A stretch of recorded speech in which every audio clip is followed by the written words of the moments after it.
राजाधिराज सद्गुरुनाथ महाराज की जय। जय श्री गुरुदेव दत्त दत्त।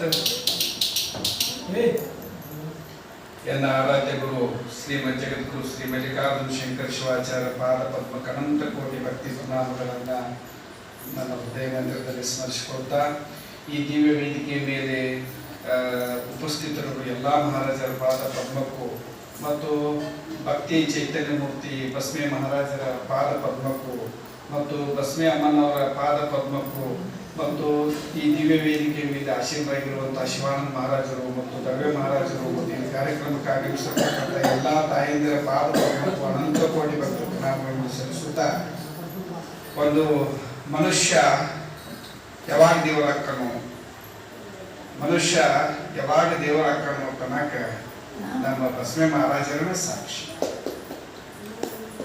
ಪರಮಾತ್ಮ ಏನ್ ಮಾಡ್ತಾನಪ್ಪ ಅಂತಂದ್ರ ಕತ್ತಲೆ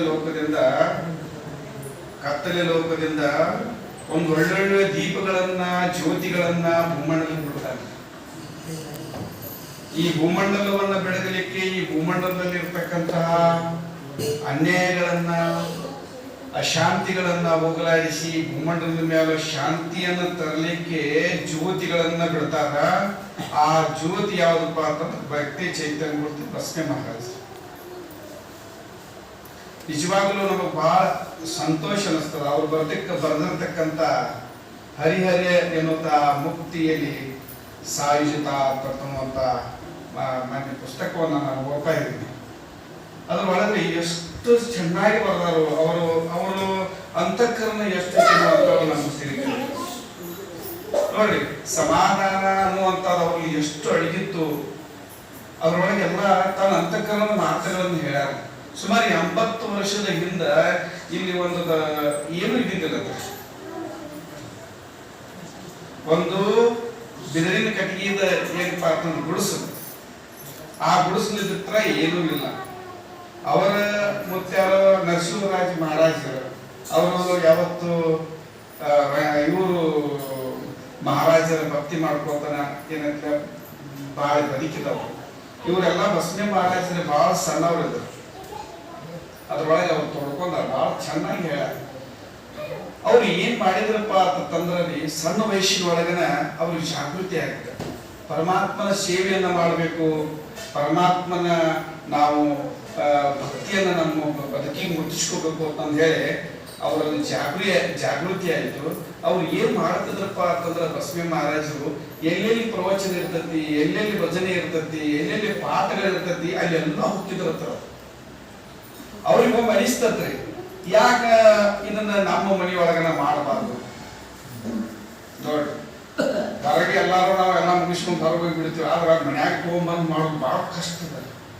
ಅವರಲ್ಲಿ ಎಂತ ಅಂತಃಕರಣ ಬಂತು ನೋಡಿ. ನರಸಿಂಹರಾಜ ಮಹಾರಾಜರದ್ದು ಏನು ಒಂದು ಪ್ರೇಮ ಅವರಲ್ಲಿ ಓದ್ತ್ರಿ.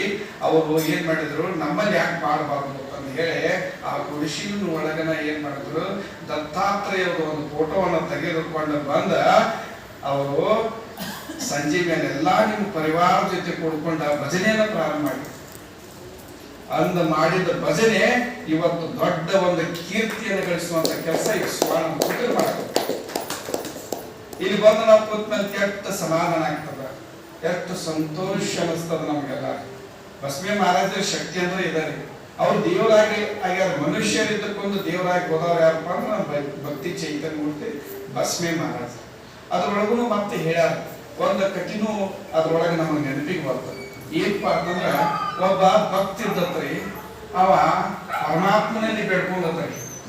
ಏನಂತ ಬೇಡ್ಕೊಂಡಪ್ಪ ಅಂತಂದ್ರ ನಾವು ತಿಳ್ಕೊಂಡಿದೀವ್ರಿ. ಏನ್ ತಿಳ್ಕೊಂಡಿದೀವಪ್ಪ ಅಂತಂದ್ರ ಶ್ರೀಮಂತಿಕೆ ಅಂತಂದ್ರ ಕಾರ್ ಗಾಡಿ ಇದ್ದು ಅಂತಂದ್ರ ದೊಡ್ಡ ಬಿಲ್ಡಿಂಗ್ ಇದ್ದು ಅಂತಂದ್ರ ನಾವು ಬಹಳ ಸುಖವಾಗಿರ್ತೀವಿ ಅಂತ ನಾವು ತಿಳ್ಕೊಂಡಿದ್ವಿ.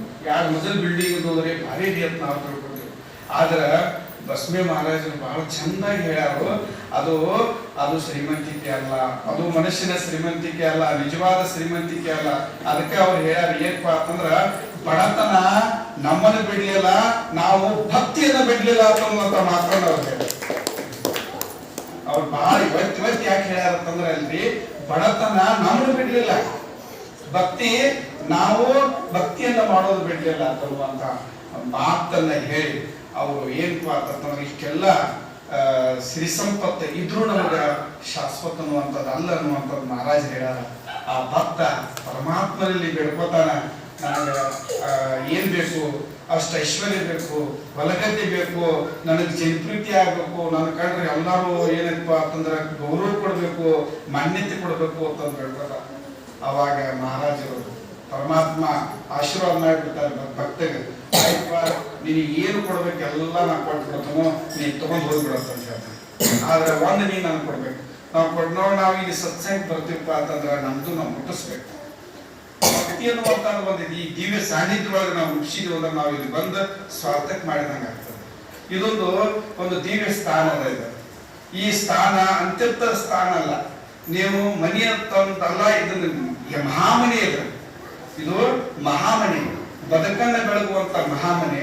ನಾವು ಮುಟ್ಟಿಸುವಂತ ಕೆಲಸ, ಭಕ್ತಿ ಮುಟ್ಟಿಸುವಂತ ಕೆಲಸ ಮಾಡಿದಾಗ ಬಸ್ಮೆ ಮಹಾರಾಜರಿಗೆ ಆನಂದ ಆಗ್ತದೆ. ಅವಾಗ ಮಹಾರಾಜರು ಆ ಪರಮಾತ್ಮ ಏನ್ ಮಾಡಿದಪ್ಪ ಅಂತಂದ್ರೆ ಭಕ್ತಿಗೆಲ್ಲಾ ಕೊಟ್ಟರು. ಆ ಭಕ್ತ ಹೇಳಿದ, ಎಲ್ಲಾ ತೆಗೆದುಕೊಂಡ, ಒಂದನ್ನು ನಾನು ಕೇಳ್ತೀನಿ, ಏನಪ್ಪ ಅಂತಂದ್ರ ನಿನ್ನಲ್ಲಿರ್ತಕ್ಕಂಥ ಆತ್ಮವನ್ನ ನನಗೆ ಕೊಟ್ಬಿಡು ಅಂತ ಹೇಳಿದ್ರು. ನಿನ್ನಲ್ಲಿರ್ತಕ್ಕಂಥ ಆತ್ಮವನ್ನ ನನಗೆ ಕೊಟ್ಬಿಡು, ನಿನ್ಗೆಲ್ಲಾ ಕೊಡ್ತೀನಿ ಅಂತ ಅಂದಿರ್ತಾರೆ ಪರಮಾತ್ಮ. ಅವ್ನಿಗೆ ಏನಾಗ್ಬಿಟ್ಟಿತ್ರಪ್ಪ ಅಂತಂದ್ರೆ ಅವ್ನಿಗೆ ಏನ್ ಹೆಚ್ಚಿಂದ ಸತ್ಸಂಗದಾಗೂ ಭಾಗಿಯಾಗ್ತಿದ್ದಿದ್ದಿಲ್ಲ, ಜೀವನ ಅನ್ನುವಂಥದ್ದು ಏನ್ ಗೊತ್ತಿದ್ದಿದ್ದಿಲ್ಲ, ಎಲ್ಲಾ ಶೋಕಿ ಆರಾಮಿರುವಂತದ್ದು ಬಯಸುವಂತ ವ್ಯಕ್ತಿ. ಅವ್ನಿಗೆ ಏನ್ ಗೊತ್ತ್ರಿ ಆತ್ಮ ಪರಮಾತ್ಮ ಅಂತಂದು ಆಯ್ತು ಹೋಗತ್ತಂದು ಹೇಳ್ಬಿಟ್ಟ. ನಂತರ ಏನಾಯ್ತಪ್ಪ ಅಂತಂದ್ರೆ ಪರಮಾತ್ಮ ಎಲ್ಲಾ ಕೊಟ್ಟ, ಹೊಲಗದ್ದೆ ಕೊಟ್ಟ, ಏನ್ ಅಷ್ಟೈಶ್ವರ್ಯ ಕೊಟ್ಟ. ಈಗ ಅವ್ನು ಸೋಲಿಲ್ಲ, ರಾಕ್ ಬರಾಕತ್ತಂತ ತಲೆ ಕೆಡಾಕೈತ್ರಿ. ಅವ್ನು ಅದು ಉಳಿಸ್ಕೋದು ಬಹಳ ಕಷ್ಟ ಆಗಕೈತ್ರಿ. ಎಂತ ಕಷ್ಟ ಆಗಕೈತಿ ಅಂತಂದ್ರ ಅವ್ನು ತಲೆ ಕೆಡಾಕೈತ್ರಿ. ವಿಚಿತ್ರವಾಗಿ ಮಾಡಾಕತ್ತ. ಮಾತಾಡ ಪರಮಾತ್ಮನಲ್ಲಿ ಬೇಡ್ಕೊಂಡು, ಇಲ್ಲ ನನಗೆ ಒಟ್ಟ ಸಮಾಧಾನ ಅನ್ನುವಂಥದ್ದಿಲ್ಲ, ಶಾಂತಿ ಅನ್ನುವಂಥದ್ದಿಲ್ಲ. ನನಗೆ ಶಾಂತಿ ಸಮಾಧಾನ ಆಗ್ಬೇಕಂದ್ರ ನಾ ಲಗ್ನ ಆಗ್ಬೇಕು, ನಾ ಆಕಿನ ಲಗ್ನ ಆಗ್ತೀನಿ ಅಂತ ಹೇಳಿ ಆ ಒಂದು ಹುಡುಗಿನ ಪ್ರೀತಿಸಿದ್ದ. ಅದು ಆಗಿರ್ಲಿಲ್ಲ, ಇಷ್ಟ ಇದ್ದಿದ್ದಿಲ್ಲ, ಅದು ಹಂಗ ಉಳಿದಿತ್ತು. ನಾ ಆಕಿನ ಆಗ್ತೀನಿ, ನನಗೆ ಅದನ್ನ ಆಶೀರ್ವಾದ ಮಾಡಿ ಪರಮಾತ್ಮ ಆತರ ಅಂತ. ಅವಾಗ ಆಯ್ತು, ಅದನ್ನು ತಾಸ್ತು ಅಂತಂದ್ಬಿಟ್ಟು ಪರಮಾತ್ಮ ನೋಡ್ರಿ, ಇವೆಲ್ಲ ಪರಮಾತ್ಮ ಹೇಳಿದ್ ಕೊಡ್ತಾರ. ನಾವು ಚಲೋ ಕೆಟ್ಟ ಬೆಳ್ಕೋಬೇಕಷ್ಟ. ನಾವು ಚಲೋ ಒಳ್ಳೇದ್ ಬೇಡ್ಕೊಂಡ್ವಿ ಅಂದ್ರೆ ನಮ್ಗೆ ಒಳ್ಳೇದಾಗ್ತದೆ. ಅವ ಕೆಟ್ಟದ್ ಬೇಡ್ಕೊಂಡ ಆದ್ರೂ ಪರಮಾತ್ಮ ತಥಾಸ್ತು ಅಂತಂದ. ಯಾಕ ಆತ್ಮದ ಜಾಗೃತಿ ಅವ್ನು ಮಾಡ್ಬೇಕಾಗಿತ್ತು. ನಂತರ ಅವ ಕೊಟ್ಟ ಹೆಂಡತಿ ಜೋಡಿ ಸಂಸಾರ ಮಾಡಿದ. ಬಹಳ ದಿವಸ ಹೋಗ್ಲಿಲ್ಲ, ಬಹಳ ಆನಂದ ಆಗ್ಲಿಲ್ಲ. ನಂತರ ಏನ್ ಮಾಡಿದಪ್ಪ ಅಂತಂದ್ರೆ ಜಿಗುಪ್ಸೆ ಆಗೈತಿ. ಯಾಕೆ ಜಿಗುಪ್ಸೆ ಆಯ್ತಪ್ಪ ಅಂತಂದ್ರ ಪರಮಾತ್ಮಗೆ ಏನ್ ಕೇಳಿದ್ರ ಅವ್ನ ಲಗ್ನ ಆಟ ಕೇಳಿದ್ರು. ಮುಂದಿನ ಅವ್ನಿಗೆ ಏನ್ ಕೇಳಿದ್ದಿಲ್ಲ. ಕೇಳುದ್ರೊಳಗೂ ಬಹಳ ಶನತನ. ಆ ಭಕ್ತ ನಿನ್ನ ಆಶೀರ್ವಾದ ಕೊಡುತ್ತಿದ್ರೆ ಎಲ್ಲ ಹಾಕಿತ್ರಿ.